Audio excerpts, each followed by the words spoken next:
Hi friends, मेरा नाम विजय है और इस वीडियो में मैं अपना एक्सपीरियंस शेयर करूंगा इन टीसीएस।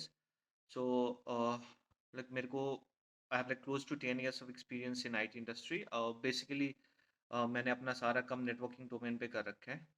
सो और ड्यूरिंग माय जर्नी मैंने टीसीएस पे क्लोज टू 7 years स्पेंड करा है। सो मेरे को अच्छे से आइडिया एक्चुअली क्या प्रोसेस होता है। और पहला चीज़ तो आप लोगों को सबको पता ही होगा कि as compared to other service based companies, right? TCS में ऑन साइट अपॉर्चुनिटीज के चांसेस काफ़ी हाई होते हैं, but you just have to be little patient. But opportunities आती है, ये तो श्योर है। ओके। सो और मैं यूएस बेस्ड प्रोजेक्ट में काम करता था, इसलिए मेरे को H1B वीज़ा का अच्छे से पता है और मेरा भी प्रोसेस एक्चुअली हुआ था। तो ये एक्सपीरियंस मैं शेयर कर सकता हूँ आप लोगों के साथ। अपार्ट फ्रॉम दैट, टीसीएस के पास मल्टीपल अदर कंपनीज के प्रोजेक्ट्स भी हैं, जैसे Europe countries based projects, UK के काफ़ी सारे प्रोजेक्ट्स हैं, राइट? तो उसके बारे में मेरे को ज़्यादा आइडिया है नहीं, तो मैं उन सब चीज़ों के बारे में आपको नहीं बताऊंगा। मैं बस अपना पर्सनल एक्सपीरियंस शेयर करूंगा आप लोगों के साथ रिगार्डिंग H1B वीज़ा जो यूएस के लिए होता है। ओके। तो पहला क्राइटेरिया ये है कि आपका designation it has to be AST, right? AST मतलब एसोसिएट कंसल्टेंट। उससे नीचे डेजिग्नेशन पे आप एलिजिबल नहीं हो पाओगे।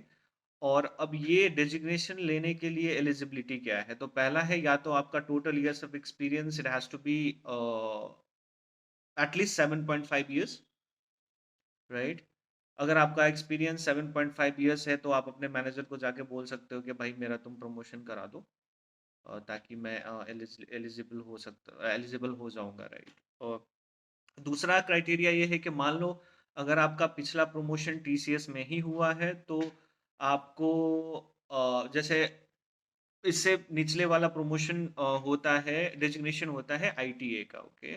तो मान लो आपका आईटीए अगर टीसीएस में ही हुआ है, तो आपको तकरीबन 3.5 साल का गैप होना चाहिए to be eligible for the higher designation जो है एएसटी। ओके। ठीक है। तो अब चलते हैं। मान लो आपका डेजिग्नेशन हो गया एएसटी, राइट? और फिर आप जाओ अपने मैनेजर से बात करो, अपने प्रोजेक्ट लीड से बात करो, राइट? और उसको बोलो कि भाई मेरे को मैं इंटरेस्टेड हूँ जाने में, तो मेरा तुम यार प्रोसेस स्टार्ट करा दो, राइट? तो जैसे हर जगह होता है। फिर उसके बाद अगर चीज़ें आपकी सही रही, राइट, अगर कोटा में आप फिट हो जाते हो, या तो बोलो आप अगर जो भी पॉलिटिक्स होता है उस पे आप सब कुछ के हिसाब से आप फिट हो जाते हो, तो अ, आपका नाम नॉमिनेट हो जाएगा। और ये होता है फेब्रवरी फर्स्ट वीक में। ओके।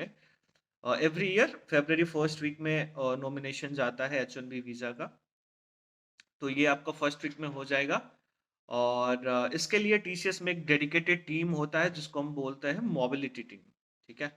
तो ये मोबिलिटी टीम का काम क्या होता है कि ऑन साइट अपॉर्चुनिटीज जो भी एम्प्लॉय के लिए जो प्रोसेसेस होते हैं ना, वो ये कोऑर्डिनेट करेंगे आप लोगों के साथ, राइट? तो मान लो आपके प्रोजेक्ट लीड ने आपका नाम दे दिया, नॉमिनेशन चला गया। उसके बाद फेब्रवरी सेकेंड वीक अराउंड, हाँ, अराउंड फेब्रवरी सेकेंड वीक में आपके पास एक मेल आएगा जिसपे एक लिंक होगा अल्टरमेटिक्स का, जहाँ पे जाके आपको जो भी रिक्वायर्ड डॉक्यूमेंट्स होते हैं वो आपको अपलोड करना होता है, राइट? और इसमें सबसे इम्पोर्टेंट चीज़ है कि आपके पास पासपोर्ट होना चाहिए। और आपके पासपोर्ट का वैलिडिटी कम से कम 6 महीने होने चाहिए। अगर आपका वैलिडिटी 6 महीने नहीं है, तो फिर ये दिक्कत हो सकती है। मतलब मैंने काफ़ी केसेस देखे हैं जिसके जो आई मीन कोई बंदा मैनेज नहीं कर पाया, he couldn't renew his passport, तो भाई उसका हाथ से वो अपॉर्चुनिटी चल गया। ठीक है। तो जैसे मेरा अपना केस था, मेरा भी तकरीबन 4 महीने ही बाकी थे, तो मैंने अपना जो कुछ भी है फटाफट से करके हफ्ता 10 दिन में अपना पासपोर्ट रिन्यू करा लिया और फिर उसके बाद अप्लाई करा। ठीक है।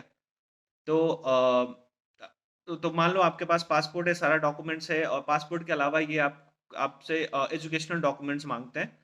और कुछ और भी मल्टीपल फॉर्म्स वगैरह होते हैं जो जिसके लिए आपका ये या तो आपका प्रोजेक्ट लीड या तो आपका टीम लीड जो भी है आपके पास ना, वो सैंपल्स वगैरह दे देते हैं कि भाई इसी के हिसाब से थोड़ा बहुत मॉडिफाई करके अपना नाम या डिटेल मॉडिफाई करके सेम टू सेम डाल दो, ठीक है।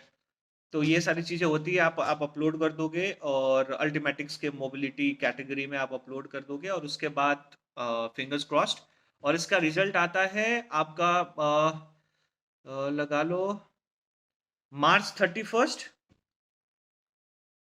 हाँ, मार्च 31st तक इसका रिजल्ट आ जाएगा आपके पास और हाँ, उस रिजल्ट में आपको पता चल जाएगा या तो आप सेलेक्टेड हो या तो आप नॉट सेलेक्टेड हो।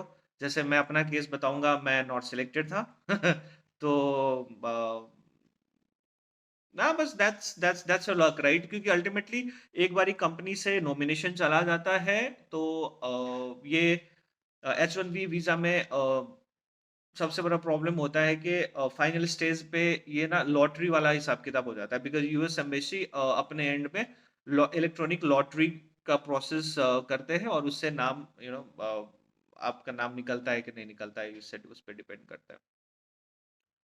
तो हाँ, यही सारी चीजें हैं और मान लो कभी कभार मान लो आपका फर्स्ट राउंड में आपका नाम नहीं आया तो अ, अगर आप 2-3 पिछले 2-3 साल का वो निकालोगे तो उससे पता चलेगा कि कभी-कभार इन्होंने मान लो आप जून-जुलाई में एक बारी फिर से भी लॉटरी करते हैं और अगर आप लकी हुए तो आपका नाम उसपे भी आ सकता है। मैंने अपने साथ ही अपने टीम के एक बंदे को देखा है जिसका सेकंड लॉट में नाम आ गया था। सो बस यही सारी प्रोसेसेस है और आई होप कि थोड़ा-सा इन्फॉर्मेशन आप लोगों के पास जो मैंने दिया है वो हेल्पफुल रहा होगा and thank you so much.